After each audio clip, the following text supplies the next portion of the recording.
Superstar investor Warren Buffett recently announced that he is now sitting on $188 billion of cash.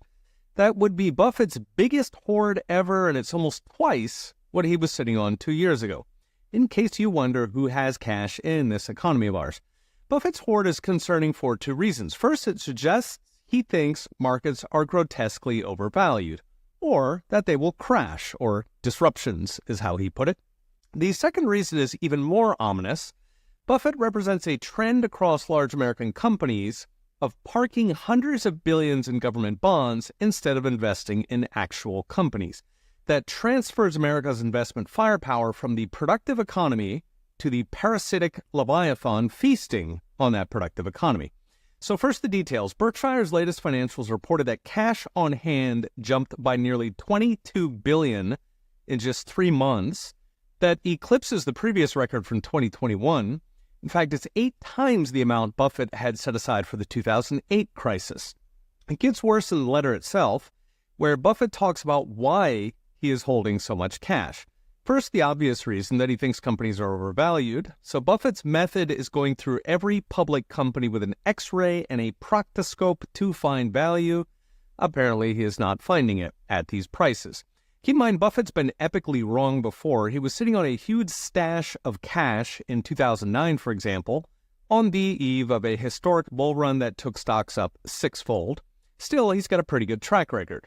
Next up is the unsettling reason. So Buffett floats the possibility of a crash, a quote, market seizure, as he puts it, that Berkshire could swoop into, which is a polite way to say we could see blood on the streets, metaphorically, of course. Indeed, Buffett worries that, quote, markets now exhibit far more casino-like behavior than when I was young. So what would such a seizure look like? It could be a 1987-style Black Monday, when the Dow plunged 23% in a day, or it could be what happened in 2008, when even white-shoe stalwart Goldman Sachs came begging for money that Buffett was happy to provide at a price. As analyst Lance Roberts puts it, quote, he who has the gold makes the rules. So what's next? Brought to you by Unchained.com. Beyond crashes and seizures, the broader concern is what that $188 billion says about the conversion of our once free-range economy into a government zoo. After all, if you've got $188 billion burning a hole in your pocket, you don't bury it in the yard, you don't even bury it in the bank, you park it in bonds, which pay interest. And not just any bonds, government bonds, which are liquid enough to handle the load.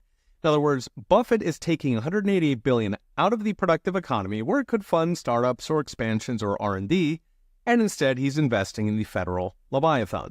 It's not betting on the American economy, it's betting on the predator of the American economy.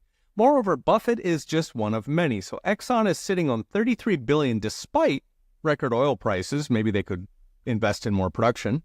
Ford has 34, Apple's parked 67, Amazon is at $85 billion, and Google has $108 billion. In all, just 20 American companies are currently parking nearly $900 billion in bonds instead of investing in the economy. Seen in that light, Buffett's cash hoard isn't just a warning for today, it is a prediction for tomorrow. Okay, we'll be watching. See you next time.